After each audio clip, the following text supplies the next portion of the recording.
What's up, everybody? Welcome to Fourth and Goal. This is your weekly injury digest, part of the Injury Experts channel. My name is Rahul. I'm the fantasy analyst for the Injury Experts and our super awesome doctor of physical therapist coming straight from the class. How are you Yep. doing?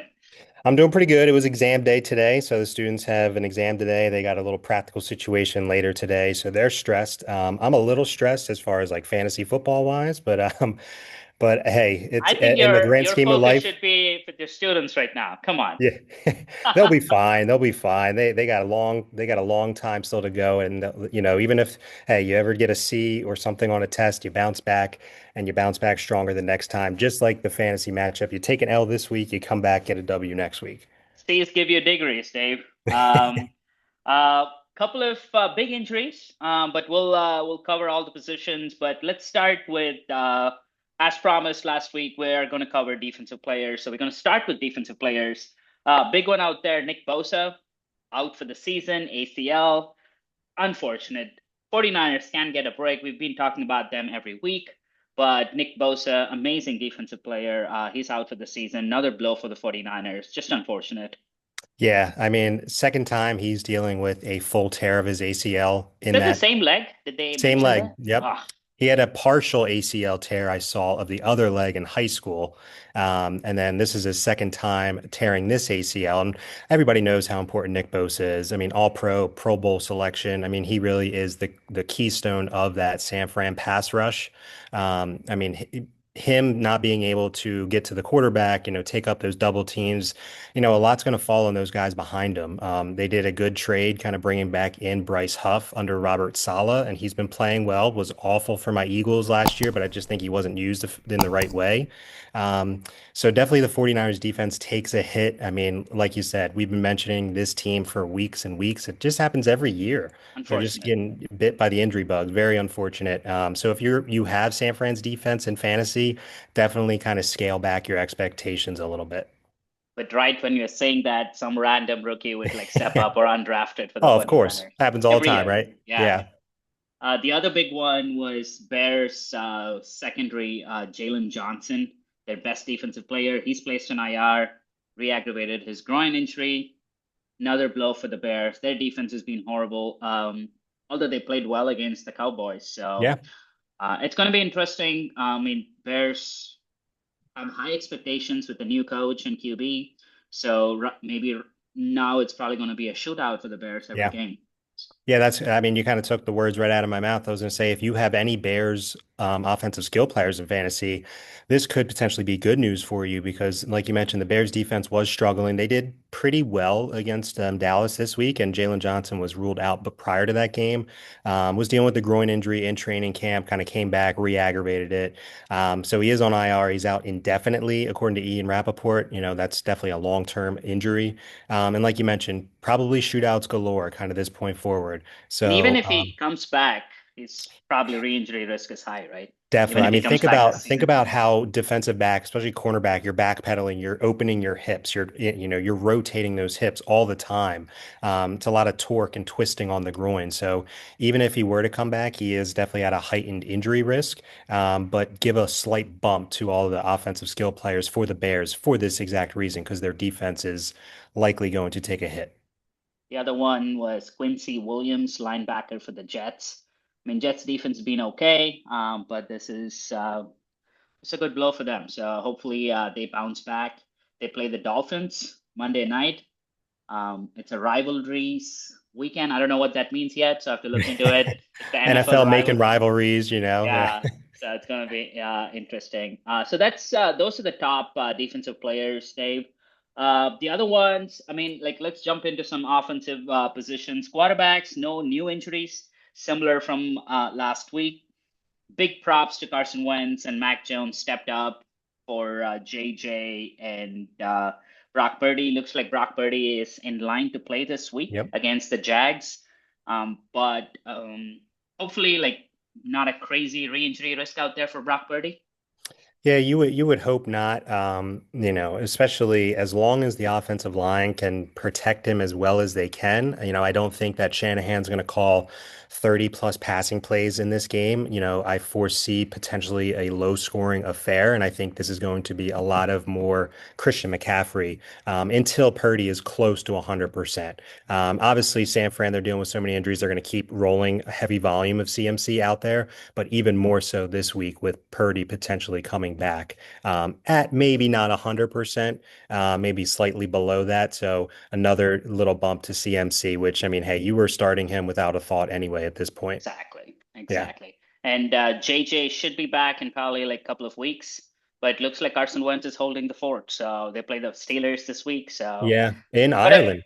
in Yeah. Ireland, I still feel Wentz is going to show his real colors. He But will. again, but again, remember last year we said the same thing about Sam Darnold. They Dude just was took to the amazing. playoffs.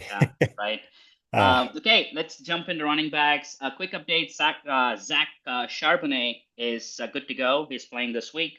Had a mild foot injury. I think it popped up on Friday before practice for week three. He was ruled out for week three. He's back. He's playing against the Cardinals tomorrow, so he's all set to play. The bigger ones, two big injuries, ruled out for the season. James Conner and Najee Harris. Unfortunate for Najee Harris, he could have he signed a 1 year, $9.5 million deal. He had a 4 million in incentives, which were achievable for him. It was less than I think he had to get like 900 yards or something like that. So unfortunate there. And James Conner, big injury there. I think Trey yep. Benson's going to step up. But James Conner, like even if he comes back, like what 31 now, so I don't know how effective James Conner is going to be. He'll be back next year. He signed a 2 year deal, so it's going to be interesting. Yeah, I mean, James Conner, I mean, he's dealt with so much. I mean, obviously battling cancer when he was at Pitt. And then, he really put it together last year, really kind of maintaining his health overall. But yeah, we all thought it was ankle at first, ended up being a significant foot injury. Usually when we hear that, we think of like midfoot or a Liz Frank injury. And like you mentioned, even him coming back, shouldn't automatically assume that he's going to be RB1 again out there in Arizona, especially if Trey Benson shows that he, is capable. This is either like a second or third round pick from last year. So obviously Arizona is going to give him some time to see how he does. And you can't rule out trade too. I mean, there are some, trades, running backs on the trading block. Could be more potentially as we move down the road here in a couple weeks. So Arizona could potentially make a move there. But James Conner, hopefully he can get back, and be close to 100% for next year. Jumping on to wide receivers. Again, we have to touch upon our weekly 49er injury list outside of Nick Bosa. Juwan Jennings dealing with shoulder and ankle injuries, ruled out for week four. Or maybe, I don't know. We'll see. Right now, he's deeply questionable. Yep. And let's the four. Oh, sorry. We did miss one important running back, Tyrone Tracy. Oh, He yep. had a shoulder injury running to the sideline there, got his shoulder popped out. Looks like he'll be out for a couple of weeks. Regular shoulder dislocation there, or have they given any more detailed information if they're like a labrum tear or anything like that? As far as we know, it's a relatively clean, quote unquote, clean dislocation. If it was a labral tear, I mean, he could possibly play through it as running back. It would just be painful, would need a brace. He might even need a brace when he comes back from the shoulder dislocation anyway. We mentioned Dalvin Cook a few Yep. episodes back, how he kind of had a like recurring shoulder dislocations, played with a brace for a year. So Tyrone Tracy, I think they're putting it at rough estimate of like 2 to 4 weeks, which similarly aligns with what Xavier Worthy had with his shoulder dislocation. He's at a few weeks now, should potentially maybe be coming back this week.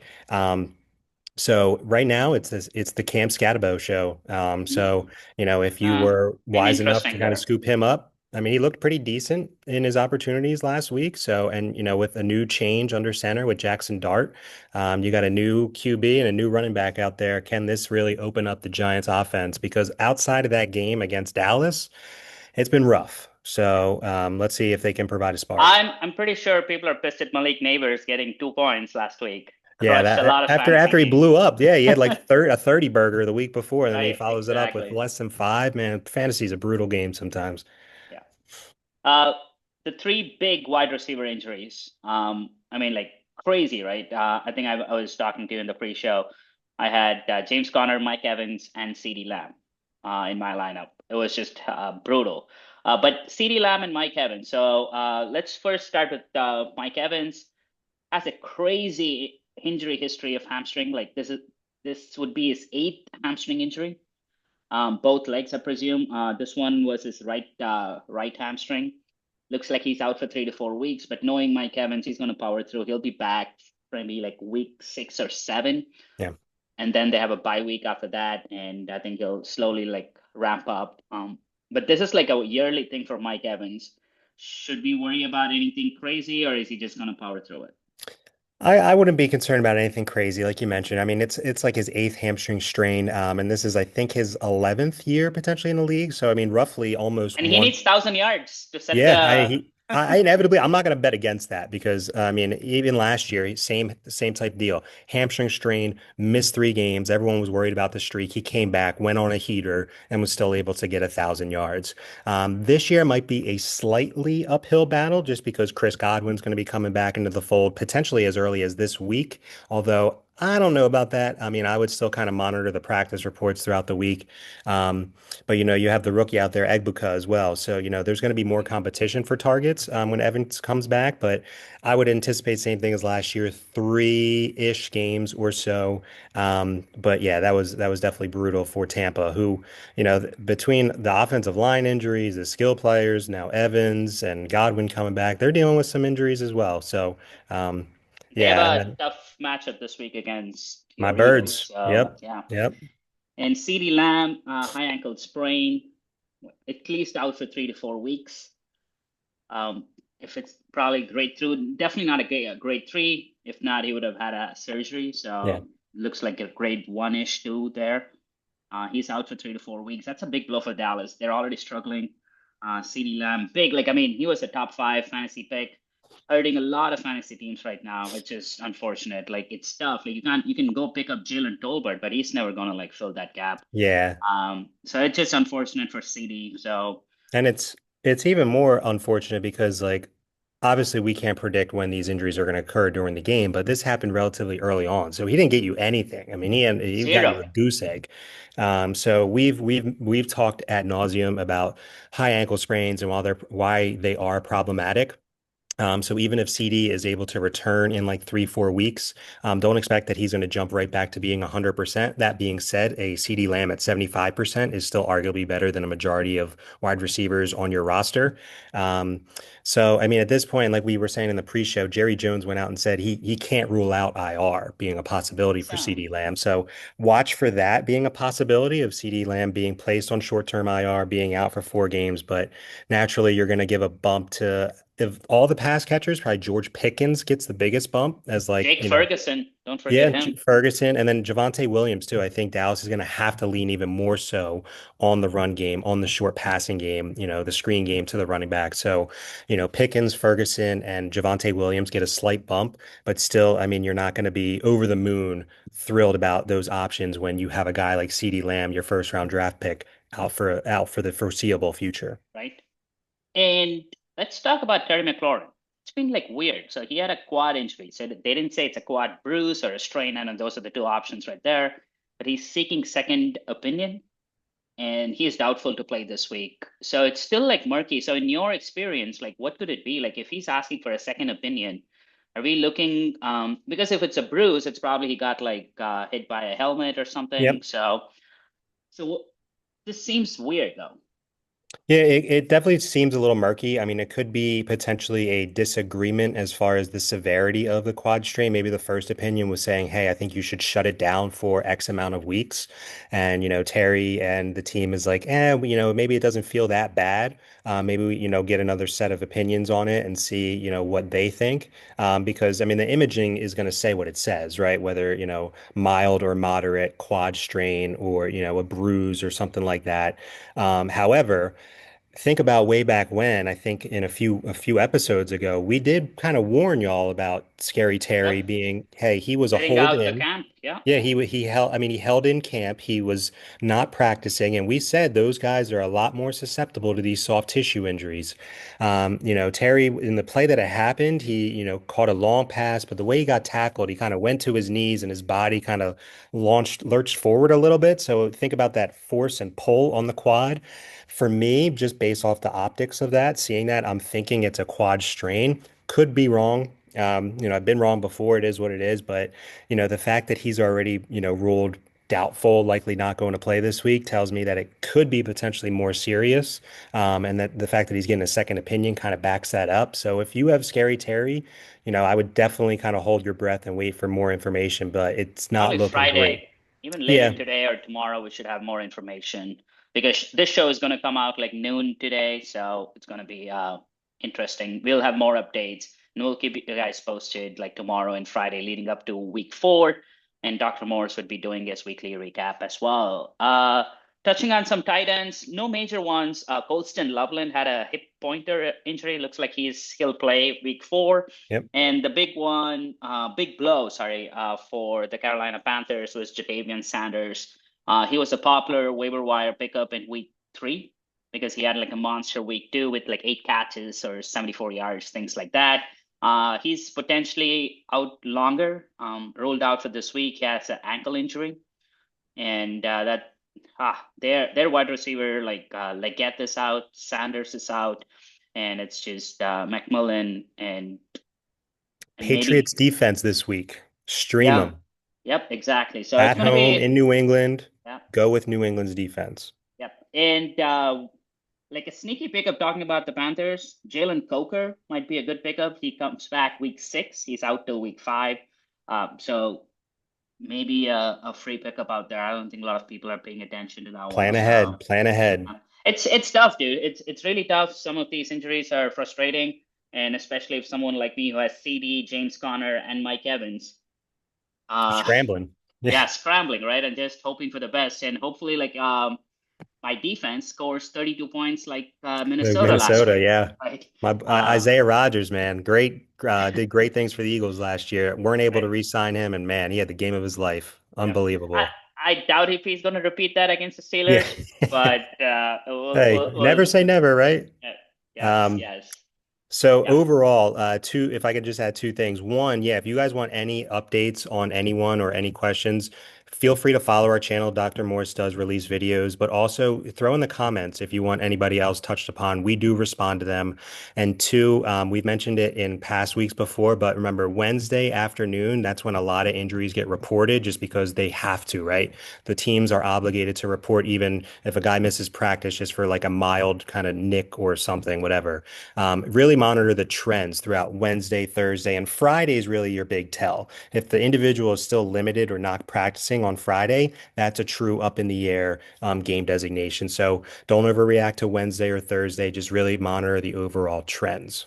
And don't forget, a lot of players do get the veteran day off on Yes. Wednesday, so Mhm. they might be like not practicing. So don't overreact. But like we out here on Wednesday try to cover every major injury and potentially players are going to miss time. Okay.